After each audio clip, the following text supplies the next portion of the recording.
Okay, in the second part of chapter 6, we're going to be focused on energy. So the key to understanding these metabolic processes is going to be looking at energy, because energy is fundamental to all of these metabolic processes.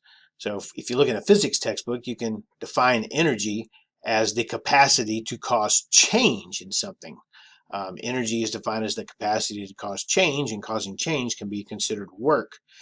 I'm going to apply some concepts you might find in a traditional physics class here, but I'm going to give a biological spin to them to try to make it relevant to what we're talking about.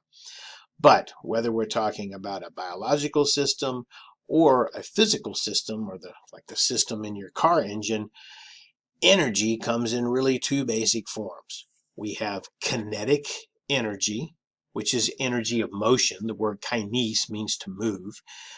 So this is moving energy. Heat energy is also a form of kinetic energy.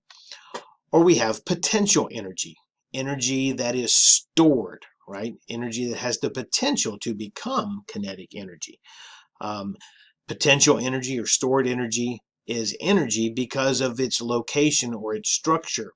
Now, we can think of chemical energy as potential energy because of the energy stored in those chemical bonds. And if you recall, the chemical bonds, the covalent bonds that we've talked about several times this semester, making up our organic compounds, those shared pairs of electrons, those electrons are in motion. So there is an energy value there to them. So if we want to look at kinetic and potential energy in a very simple example, we can look at potential energy. The person climbing up to the top of the slide, they have changed their energy value because of a location or position. When they move down the slide, this stored energy is turned into kinetic energy, energy of motion. In order for them to get back up to the slide, they have to spend some more kinetic energy to reset that potential energy and back and forth. Now, I hope what you're seeing here in this simple example is that energy is not really being created or destroyed, but energy is being transformed. And the transformation is what we're interested in here, because as energy changes forms and transforms, we're going to be looking at something called thermodynamics. There's two laws of thermodynamics that govern the energy transformations of living things and other collections of matter. Again, these same concepts could be taught in a chemistry class or a physics class. So the first law of thermodynamics is called the principle of conservation of energy.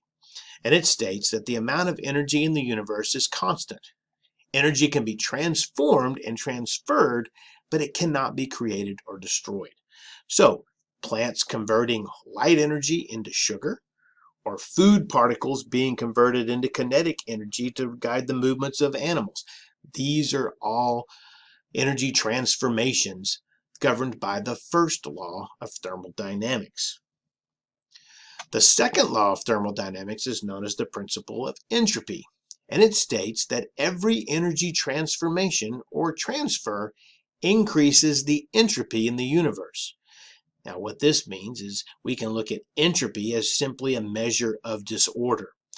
And in biological systems, what this means is that as energy transformation or transfers occur, some of this energy is going to be converted into an unusable form.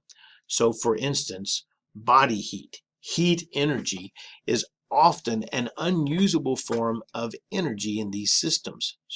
So, as a bear eats a salmon, and the salmon, the energy in the molecules of the salmon, fats and so forth, are used to power the bear's activities, that potential energy stored in the food is converted into kinetic energy. The bear liberates some of this energy in the form of heat. These energy transformations in living systems are never 100% efficient. What happens to all the carbons in the fats, for instance, in the salmon eggs that this bear is eating?